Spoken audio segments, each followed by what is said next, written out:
The Syntax of Things by Orisha. Chapter 56, parentheses, masks. Snape folded his arms. This has gone on long enough. What's wrong? Nothing. Potter. Harry sighed and looked up. What? Nothing's wrong. A lot of things were, but it wouldn't help to discuss them. He was tired. Talking about things that would remain unsolved and would just cause another fight was not something he looked forward to. If nothing is wrong, then why are you being continuously distracted since morning? It might surprise you, but I do have better things to do. If you can't practice today, I can't see why I am here at all. Because you want to. The words slipped out of Harry's mouth before he could help it. To teach me, he added quickly. He couldn't deal with this now. He was sick of pretending, sick of hiding behind words. I can't teach you if you don't want to be taught. And I certainly can't teach you if you look at the goddamn window when I'm talking to you. Harry turned to see Snape glaring at him sharply. The anger he was trying to avoid since Snape's arrival suddenly consumed him. I don't want to practice today, so you can leave if you want, he said quickly before disappearing to the kitchen. Snape stormed behind him. Potter, have you been having visions? Potter, repeated Harry as he poured himself a glass of juice he wasn't going to drink. You still manage to call me Potter, even after a year of spending every single day and night with me. No one calls me Potter in Hogwarts except for McGonagall, and I haven't been in her office more than 6 or 7 times in my life. Harry passed a hand through his hair and pushed back his fringe heatedly. Snape stared. Is that what has been bothering you? He asked after a moment. A war awaits and you... And I'm selfish, arrogant, and stupid. Yes, I've learned that lesson, sir. There's no need to repeat it. A cruel sneer formed on Snape's face, and he leaned forward, eyes bearing straight into Harry's. However clever you may think this little game of yours is, I assure you it isn't. Intimacy with students is... Then why do you sleep here? Shouted Harry. The moment the words escaped his mouth, he knew he had gone too far. He glared hard. Acknowledging it would make it real. Saying it out loud would make Snape stop. Harry had already lost what little happiness he had with him anyway. He'd soon be back to Hogwarts and all of this would end. He didn't feel like shutting up now. Tell me why I wake up every morning to find you staring at me, and tell me why you come here every night behind Dumbledore's back to sleep at the same bed with me. You're not obligated to do any of that. I never asked you to. Stunning though your assumptions may be, you will be disappointed to know. Last night, Harry shouted. Last night, I woke up to find you sleeping half naked next to me, and you hadn't even told me you'd visit. Another word and you'll regret it, Snape hissed. Like I did last time. It was funny how talking about things would make him regret it, but Snape never had to explain why he did them in the first place. Even if Harry wanted to get away from him, ignore him, forget him, Snape wouldn't let him go. Snape was stuck with Harry as much as Harry was with Snape. The difference was that Snape couldn't see it. Snape bared his teeth. I will not apologize for sleeping with as many clothes as I feel comfortable on.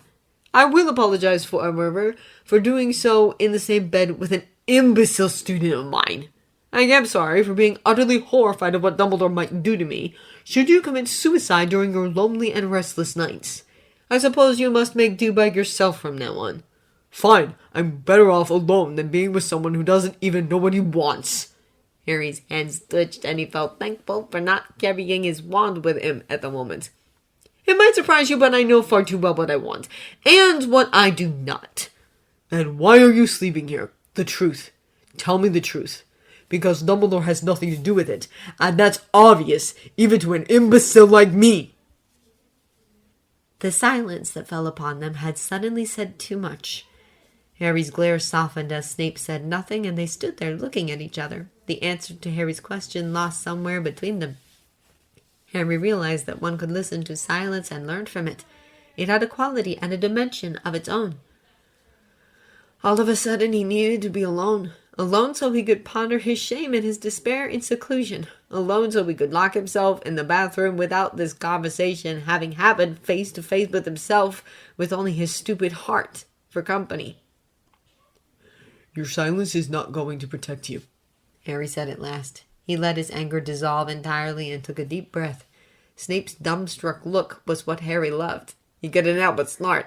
It was a rare view to catch Snape off guard, to actually see him scared or shocked or panicked. Harry looked up at him and Snape sighed. Severus, At Snape's disapproving frown, Harry stopped him. just explain it to me, because you're confusing me way too much. He wanted to call him Severus. He wanted to get used to thinking of him as Severus. He wanted for once to be called Harry regularly. I can't explain it. Snape muttered under his breath, and it occurred to Harry that this was probably the only honest thing Snape had said all day. It will stop. I don't want you to stop it. I want you to admit that you're thinking about me more than you let out. You don't even call me by my name, and yet you like to spend your nights here. You choose it. Who do you think you're fooling? Snape pressed his lips together, and Harry steeled himself for whatever blow of random nastiness was about to come. Not that insults would make what he had said less real. But to Snape they probably would. Leaning against the wall, Snape rested his head back. Masks can be dangerous, he said. What is that supposed to mean? I am who I pretend to be. Harry licked his lips in frustration. I don't understand. Snape laughed soundlessly. He shook his head. You weren't meant to. Just explain it to me, because you're confusing me way too much. Explaining would take a tremendous amount of time and describe nothing of the situation. Life did not offer explanations. What it offered instead was moments that were absolutely, utterly, inexplicably odd. I can't explain it, Severus heard himself saying, and was appalled by his own nerve to continue this conversation instead of fleeing into the safety of his masks. A professor, an adult, a Death Eater if necessary. It will stop, he said instead, and the pathetic lack of vocabulary only proved further that he didn't mean it. It wouldn't stop. He didn't want it to stop. I don't want you to stop it. I want you to admit that you're thinking about me more than you let out. You don't even call me by my name, and yet you like to spend your nights here. You choose it. Who do you think you're fooling? His storytelling conscience? His past? His present? There was nothing riskier than pretending not to care, but exposing one's caring when it wasn't absolutely necessary. There was a great deal of power in pretending. He slept here because he wanted to. Because for once in his life, he took the risk of doing what he desired without thinking about it, without searching inside him for the reason he wanted it or for the meaning of it. He followed his urges. The freedom of it was ill-advised and evanescent.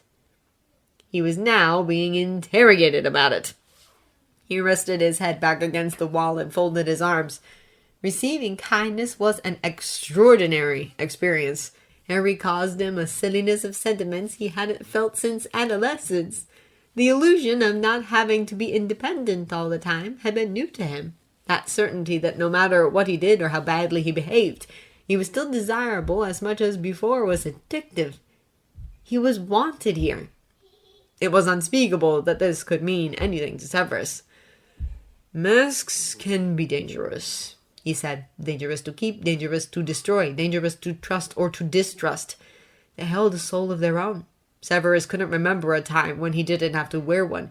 Even with Lily, he was trying too much. He was struggling to impress her with the simplest things. It occurred to him that he hated his younger self.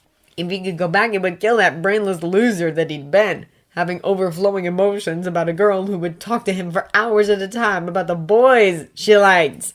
Hilarious. Sickening. What is that supposed to mean?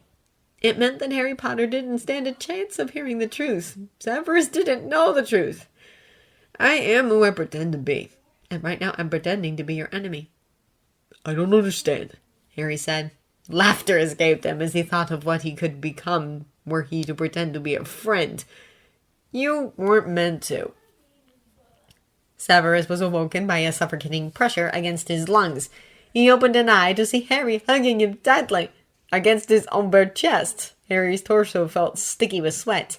The body, which he had grown accustomed to finding draped all over him, now breathed hard. Severus rolled on his side. You're shivering. Promise me you're not going to die. Even in the deep darkness of the night, the green eyes glimmered with their intensity. Severus grunted. Nightmare. Promise me. Harry's voice echoed desperately. Wartime outlawed hope. Dreaming of surviving could only concern the next day. Severus didn't approve of hope. It never concerned him, for it was the opium of emotions. It hooked fast and killed hard. It was bad news, the worst. When hope showed up, it was only a matter of time until someone was destroyed. What Severus could promise was that even if he died soon, Harry wouldn't be alive to see it. Tell me what you saw. No, promise me. I can't lose you. I'm not going to. I just won't let it happen. Ever. You must promise me. You're being childish. Screw you! Harry kicked at the sheets, trying to get up and knee to Severus's stomach on his way. Severus got a tight grip of a random limb, then another, and pulled down. Harry shouted and almost hit him with an elbow. He kicked around furiously as he tried to get free. For God's sake, calm yourself down. No, just go away. Leave. You're not even supposed to be here. What for? So you can die and leave me alone like Sirius did? Screw you! A foot kicked him on the thigh, and Severus wondered why he was even trying to calm the boy down. A hand pushed hard at him in the attempt to be released. His patience lost and his kind side suddenly dismissed, Severus pinned Harry on the sheets and squeezed his wrists above his head. Kick me again and I'll break your legs. Understood. Screw you! Harry spat again, still trying to break free from his grip. So is that it, then? Severus hissed against Harry's throat. You see black in me, don't you? Or does it go deeper than that? Maybe all you really want is to stop missing your rotten daddy after all. Going after men his age. Is that it? Harry writhed around, shaking his head. Don't. Unless you prefer me to drug you asleep next time, you will keep your outburst for the morning. Severus. And I don't know if I'm going to die, you stupid little bugger. Nor do I think about it because it's not going to help or make it any better. You can sulk in your sorrow for all I care, but do remember that I have more important things to keep me from dying than you or your selfish reasons. Or did you think that I am merely staying alive to satisfy your pathetic need for company? Did you think my only motivation to survive would be your request to do so? Is that worth waking me up, clutching on me for dear life? Don't what? Don't move so much.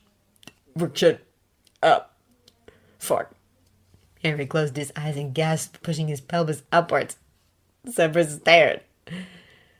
Then he felt it. First the pulsation, then the dampness against his own thigh. He bolted up, electrified, suppressing a sudden desire for murder as he became aware of the boy muttering a series of apologies while awkwardly getting on the floor and fumbling around for his tracksuit. Severus felt all his muscles tense up. A reasoning voice in his head soothed him by recalling that teenage erections were random, objectless, and most importantly, constant, in no need of goading, and triggered by no incentive, accidental more often than not. This didn't mean anything. Accidents happen sometimes. Excuses. His throat clenched around a whole new outburst that had nowhere to go but back to himself. He turned around to give Harry a moment of privacy and only breathed again when he heard the bathroom door close shut. Severus himself breathed with difficulty, and it occurred to him that there should be no more sharing a bed for tonight. Beginning to dress, he decided not to react. He was too astonished to do so, too embarrassed to care for someone else's embarrassment. He clutched at his hand as though keeping it from ripping open. He remembered the flash of anger in Harry's eyes and couldn't bring himself to feel like leaving. Things were getting worse, entirely out of hand. He couldn't stop it. Liar. Damn. The simplicity of the truth never ceased to amaze him. Harry Potter did fancy him. The fact that he was turning on the boy so much should have been new to him. It was. He'd turned a blind eye to what was happening for far too long. He was playing along, letting a little boy make the rules, following silently and pretending not to notice. Severus loathed himself. He truly, deeply abhorred his very existence. His own mortality seemed an easy enough problem to solve compared to Harry's obsessions. What would Dumbledore think of him now? What would anyone think? Time spent here was time spent in the basement with a student, with a boy like some sick pervert. And if it wasn't grooming that he encouraged Potter by installing himself in Potter's bed, then he didn't know what it was. A total deterioration of everything Severus had once been. That's what it was. Severus did not bang on the bathroom door and did not yell at the boy that this was over. He'd do so were he not so outrageously certain that he wouldn't keep his word anyway.